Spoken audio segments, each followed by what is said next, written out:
All right, peace, peace, family. My fault for that. I'm back. But yeah, as they take one of their long extended breaks, let's have a little quick recap about how he got caught with his hands in the cookie jar, and then gonna bang on everybody else like they wrong. All right, let's get it.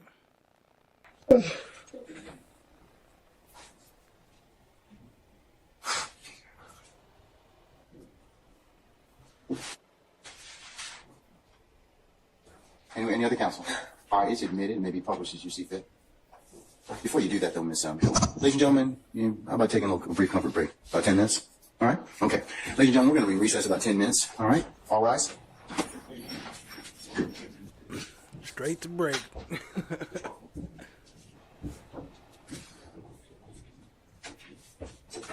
Gentlemen, our jury has left us.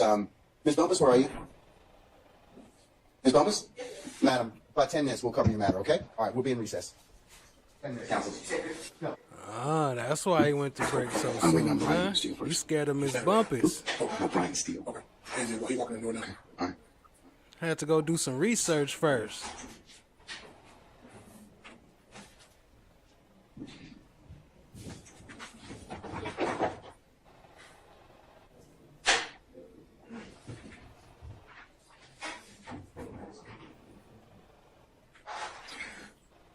Sergeant Ingram, are all our participants back, sir? Yes, sir.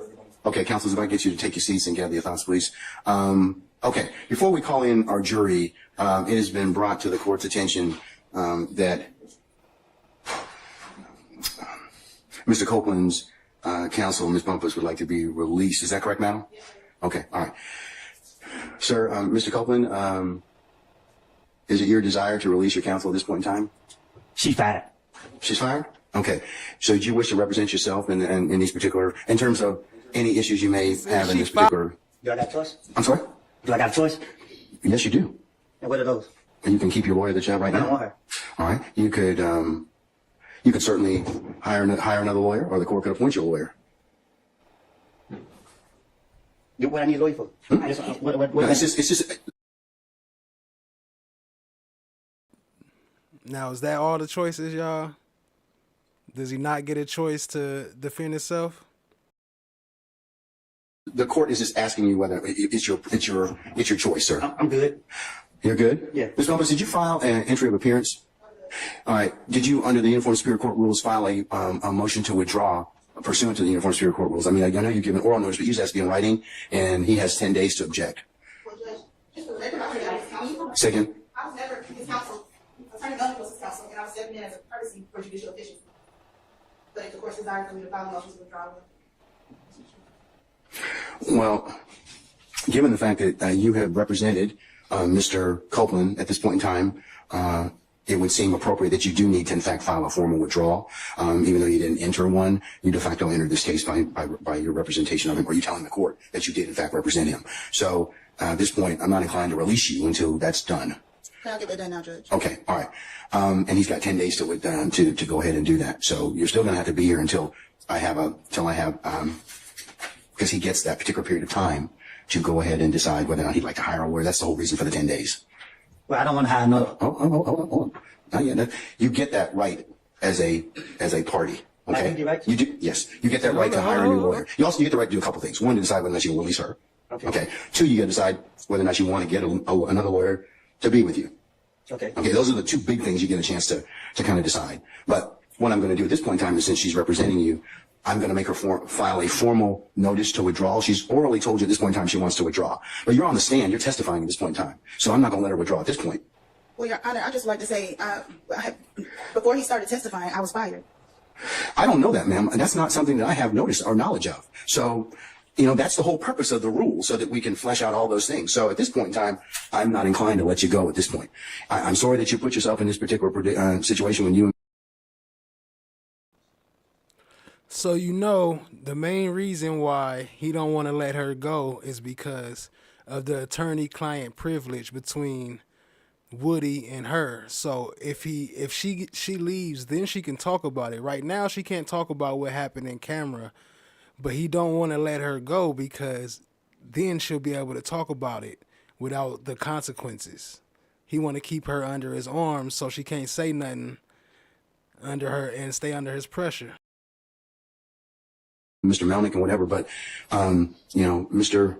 Copeland does have rights in this particular circumstance. So file a proper notice to withdraw. I'll give once it's filed, if you file today, I'll give Mr. Copeland the 10 days, but until such time as I rule upon that and he gets that and gets an opportunity to think about what he'd like to do, I'll go ahead and insist that you remain with us while he's on the stand. Okay, Judge. Okay. I have one other business. Yeah. Also, can you approach? Can I approach Your Honor with the state? No. What does he want to tell me? I don't want to say in open court.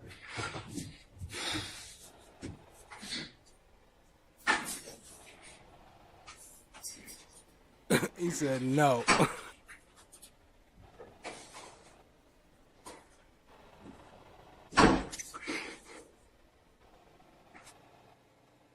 State objection, forever.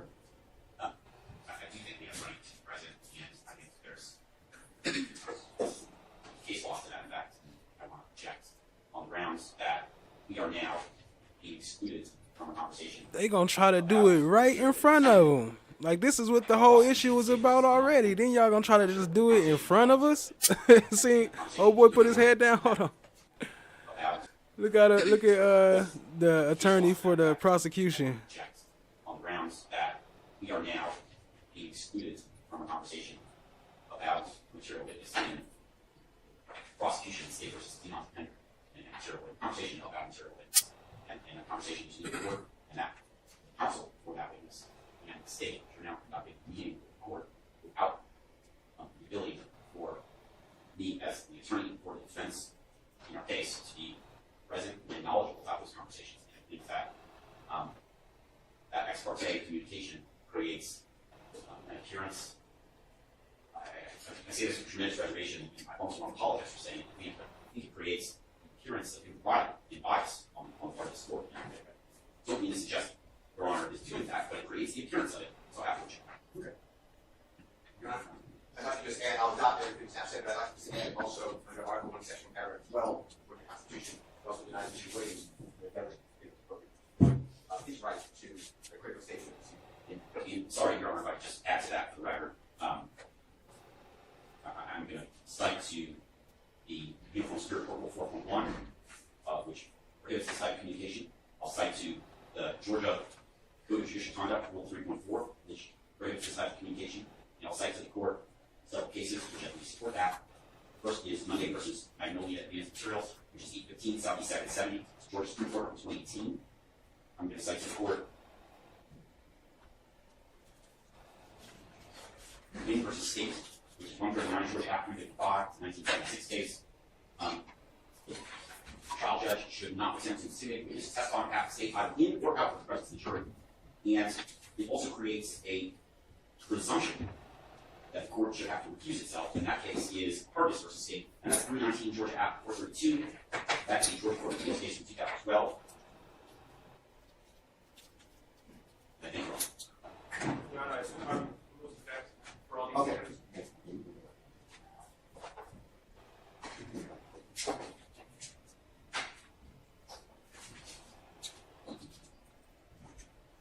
Your Honor, I just wanted to be given an opportunity to be able to respond to that on the record and to point out that the distinction between the assertions by counsel for the defendants and what is going on here and the assertion being made that a trial judge should not intimidate or coerce a witness. Actually, can we... Yeah, hold on a second. Can I get you step outside for just a second? Let me finish this argument, please, sir. Mr. Copeland? Wait, you want me to go up? Yeah, just step outside the vestibule if you wouldn't mind, sir, please. Thank you.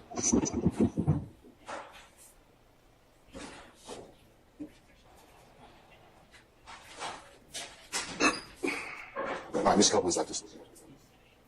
Your Honor, what I believe that Ms. Bumpus wants to address with the court is strictly and solely the civil matter that involves the motion of the state to compel her client, Mr. Copeland, to testify, the offer from the state of immunity should Mr. Copeland testify, and the motion of the state to the court to sanction Mr. Copeland if he fails to comply with an order of the court pursuant to 24-5-507. Matter is a separate matter from the trial that is going on now. It is akin to the state moving the court for a material witness warrant for a person who refuses to obey a properly served subpoena. It is not something to which either defendant is a party. And for that reason, it is our position that counsel for the defendants are simply wrong in this instance. And that if Ms. Bumpus chooses to address the court with the state regarding a matter to which the state as a moving party and her client as a person for which the state made that motion are involved only, then the parties to that matter are the state and Mr. Copeland. And so for that reason, I believe that Ms. Bumpus is entitled to address the court with the other party in that matter, which is the civil contempt order entered by the court on the motion of the state at the time that the state moved the court to compel the testimony itself. All right. I don't know what she's going to say, so that may make it not subject to ex parte or not. But what does he want to tell me, madam? Can you tell me the subject matter? Yeah, about when he said he fired. Well, no, that. We have to have a hearing on that issue. We have to have a hearing on that. Okay. We'll have to have a hearing on that issue. That's not an ex parte matter. Okay. Well, is something that happened during the ex parte matter, which is why I don't want to say it in open court. No, I'm good. I'm good at this point in time. I think you need to go ahead and reduce it to writing and your request to withdraw, and your client, which we'll bring back in. Your client needs to be able to have a say so on whether or not you can withdraw, and he should get another. And if he wants to have you and wants to get another lawyer. So that's it. No, I'm not gonna. It's not gonna be ex parte. Okay. So, Done. as a result, Your Honor, if there's no ex parte communication, I'm withdrawing my objection. Okay. I just want to make that clear to the court. That's fine. The court doesn't. No, that's fine. You're doing your job. No, you're doing. No, Mr. App, I wouldn't say that. Okay. I'm withdrawing the objection only with respect to this particular meeting. Okay. I reserve it with respect to any other ex All parte right. communication. No problem. Okay. Can we bring Mr. Copeland back in, please? Can we hold off until Mr. Copeland comes back in? Okay. Nice.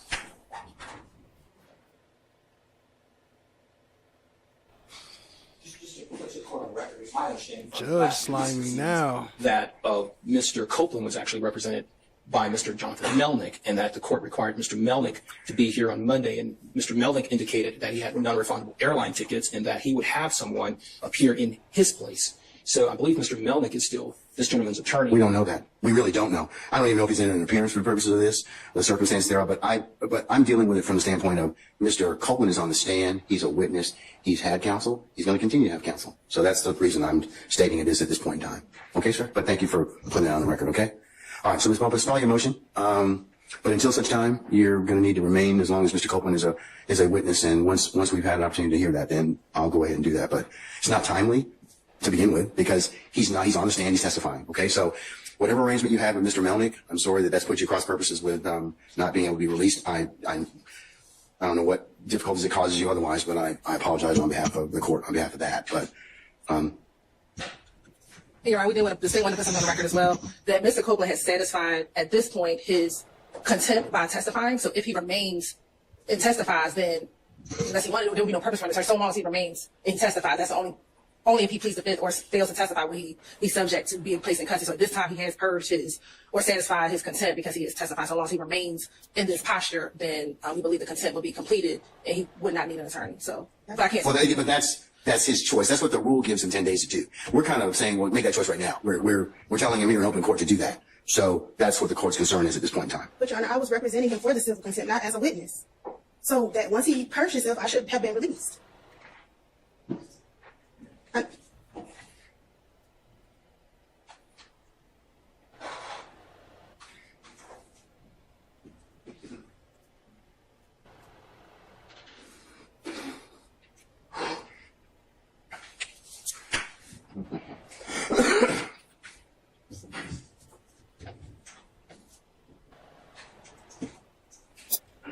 Speechless. She got him quiet. She just caught a body.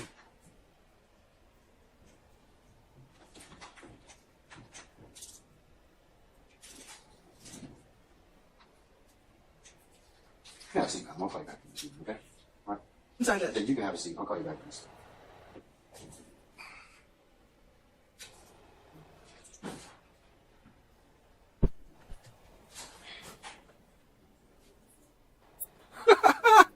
Hell no. Moment in silence. R.I.P. to the judge, cartoon wise. Like, just not for real.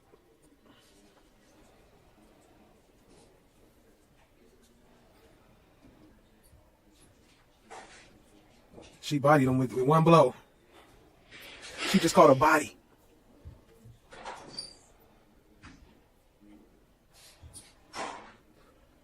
He just tangling himself up more and more in this web.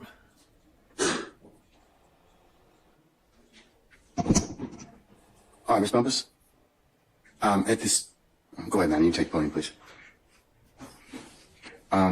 At this point, the court is still of the opinion that you need to file a motion to withdraw and give your client an opportunity to respond to that. So once you do that, and he has the opportunity to respond to it, I'll counter it. In fact, for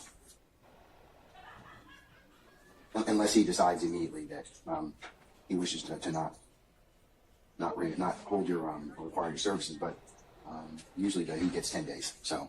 And how would the court know if he's deciding immediately? Because Well, usually he's hearing. I mean, we have either the time passes and there's no objection is filed and you get it immediately. It's granted, or I set it for a hearing and he says, yes, I either don't want you as attorney or I want to have you as attorney. I'm going to get new counsel, or I've gotten new counsel. And so Jonathan Melnick is just able to be released? See, I don't know what the arrangement was between you and Mr. Melnick. I have no idea. That's not my purview. All I know is that Mr. Melnick was here on Friday. He said he was going on a vacation. I don't know if he even properly entered an appearance in this case. I know that his leave wasn't appropriate in this case because he asserted himself as and represented to all concerned that he was in fact Mr. Copeland's attorney. So, and then Mr. Melnick said that he would have counsel for Mr. Copeland on Monday, and that was you. And then you appeared on Monday. So I do think that you do need to properly withdraw and give your client an opportunity to do that, to have the full range of options. So until that's done, now Mr. Melnick may come back and may decide, well, yeah, I'm going to pick up, and I still represent Mr. Copeland, but I'll take up that issue on it. Let's present it before me, okay? All right. I'm going to set that now for the morning of the 25th of June at 9 a.m. He's scared to let her go. All right. That's something I do, please. Judge, last week. Hold on, sir, neighbor. You want your lawyer's not in here. She's not my lawyer. Well, but you still have the opportunity to decide that, okay? Except you made the Your client wanted to say decision for something, him. and he said you're not my lawyer, but as I told him, I was about to tell him that he has the right to decide that issue, and he has to be given due process to decide that issue. So that's why I want that done in this case, okay? Okay, all right. So at this point, anything else? As in respect to Ms. Bumpus? You didn't give me time to say that. Okay, I'm sorry. What else did you want to say? Mr. Melnick told me that she was only going to be here for 1 day. And that she was going to make sure that after she's done then, it was going to be... See, I have no knowledge of those discussions. And because they asserted themselves as your lawyer, you have certain. He doesn't need knowledge of it. That's attorney-client privilege. That has nothing to do with him. If they want to part ways, that's up to them. He can't force her to be his lawyer. Constitutional protections as being represented by an attorney. I don't know what was said to you. I don't want to know what was said to you, but I'm just looking at who showed up and what they told us, meaning that me and the other parties here. So I don't know, and that's my kind of pause in this particular circumstance is that, and I need to find that out. So filing withdrawal would help the court in this particular circumstance. Yes, Mr. Apple. Just briefly, Your Honor, my obligation is always to help educate and inform the court. Uniform Superior Court rule does indicate that 10-day requirements made if the client consents to attorney withdrawal.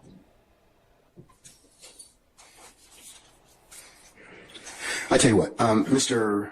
Copeland, I'm going to send our jury to lunch. I'm going to let you talk with Ms. Bumpus afterwards, okay? All right. And then during lunchtime hour, and then you can. Hold on, wait a second. And then after that time, I'll go ahead and make a decision at that point, okay? Yes, sir. All right, okay. All right. Is that sufficient, madam? Yes, Judge. Okay. All right. All right. Summon our jurors, please. Do I leave out? No, sir. Not yet.